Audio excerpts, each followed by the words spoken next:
Program GM3 yang dijalankan jemaah masjid di Desa Pasir Halang, Sukaraja merupakan program dari Basnas Kabupaten Sukabumi untuk kemakmuran para jemaah masjid di setiap desa. Adapun tanaman yang ditanam di desa tersebut seperti bawang daun, cabai, dan juga sayur-sayuran yang bisa ditanam di areal tersebut. Menurut Wakil Bupati Sukabumi Yoso Mantri mengatakan, program GM3 dari Basnas ini merupakan program yang sangat baik, sehingga dapat meningkatkan indikator keimanan dan ketakwaan para jemaah. Selain itu, lahan pekarangan masjid dan musola yang dimanfaatkan para jemaah ikut berkontribusi dan ikut memelihara sehingga hasil panennya dapat dirasakan.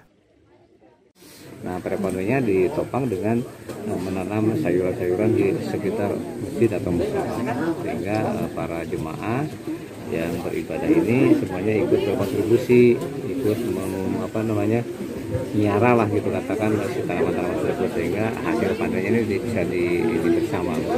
Ini adalah program yang sangat baik, di samping meningkatkan keimanan, ketakwaan, juga meningkatkan produktivitas perekonomian. Dari Sukaraja, Kabupaten Sukabumi, Ujang Heriaman melaporkan untuk Dinamika.